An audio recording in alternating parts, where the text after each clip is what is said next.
day 6 of the challenge, and I have to say I'm not really feeling inspired about having a pie for breakfast, but I have got quite a lot of pies to use up, this being one of them.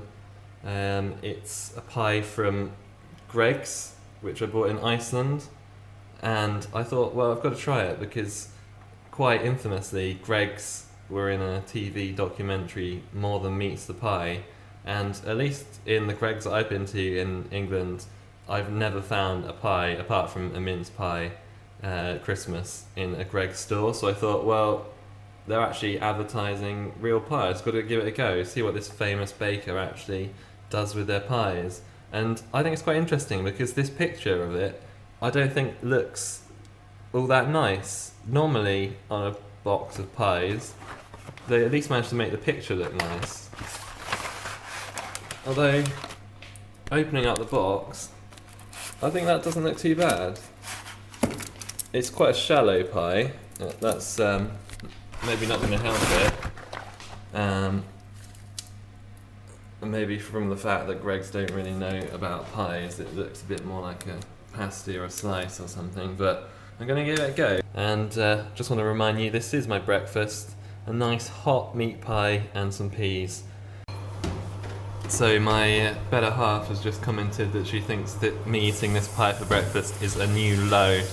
So far this pie isn't too bad. Like, the meat is minced up so much you can't really tell if it's chewy or not. It's a little bit too much pastry really, because it's so shallow, it's not got the ultimate filling to pastry ratio. But it's a decent colour, it's got a nice meatiness to it. Now I'm towards the tail end of this pie.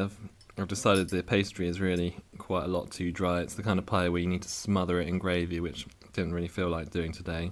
They're teaching kids to love pie from a young age now. This crazy elf has got a pie in his picnic. That's good to see. After having that Greg's pie, I was feeling a bit thirsty, so I decided to have a look at the salt content, and quite tellingly, it doesn't even list how much salt is in there, but I suspect it's quite a lot because I just keep wanting to drink more. So, in summary, the pie was alright, but this box cost £2.50. I don't see any reason to buy these pies, like £1.25 each. You can get pies at least as good as that for much cheaper. I mean, you could get a hot pie to take away from somewhere for that kind of price, so totally pointless, these pies. So I've come to the White Lamb Bar in Bristol because I believe they serve Tom's pies. I've ordered my pie at the bar, but it seems there's also a stall out here sometimes. And it's an absolutely great location to eat pie, a nice view of the Clifton Suspension Bridge. Filming it. So this is the Tom's pie, and I'm quite excited about this. I've tried them before, the vegetarian version, but this is a steak and ale, so I'm going to go for this, see what it's like. Meaty chunks in there. Looks pretty good.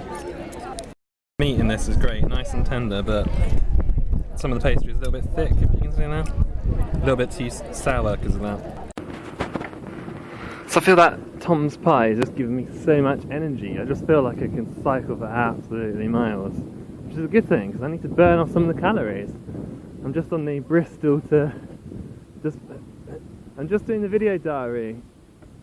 So I'm on the cycle path from Bristol to Bath, and it's nice to get the end of British Pie Week with some sunshine. So it's pretty late, just on the way home now. I'm pretty hungry, but I haven't been able to get anything to eat because I can't find a pie. Smoothie will do. So it's quite late now.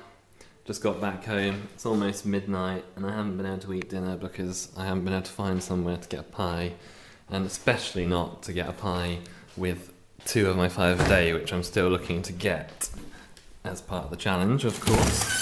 But fortunately, if you look in the freezer, which is quite packed with pies, I have these. Holland potato and meat pies, which, as you can see here, microwave in 4 minutes. Absolutely what I need at the moment. So just watch that going around for a few minutes, and And you will notice that these are described as potato and meat pies, and you might think, well, isn't it meat and potato? Well, apparently now if it contains more potato than meat, which you can see this one does, is it's only 9% beef and 21% potato, they have to list the potato first. And the reason I chose these for this challenge is I figured, well, the potato, that's just filling up the pie. It's just pretty much empty carbohydrates, so it's pretty much a diet pie. And it is only 402 calories, so that for a pie, that's pretty low calories. So well done Hollands on the convenience and the fairly low calories. So the pie is finished in the microwave now, and I think it slightly suffers by being a bit pasty looking, because when in the microwave you don't get that same nice golden baked colour that you do with oven baked pie. So here you can see the pie in cross section, and if we go in for a close up, you can see it is a potato and meat pie. There's a lot of potato in there, but hopefully that's not going to affect the flavour too much. One of the difficult things about being a Pierateer is trying to be completely objective about the pies you're eating. Like right now I'm really hungry. I've cycled 25 miles, it's like gone midnight and I'm just having dinner. So this pie, it does taste better because of that. I'm trying to be professional about it. I'm trying to not let that affect my judgment. It slips down really well. Even though it has a lot more potato than meat, they've captured that classic meat and potato flavour. The pastry is a bit dry, as you'd expect from a microwave option, but because the filling's so moist and slips down so well, it kind of makes up for the pastry being so dry. So I think this pie does have a place as a convenient microwave option. Not bad from Hollands.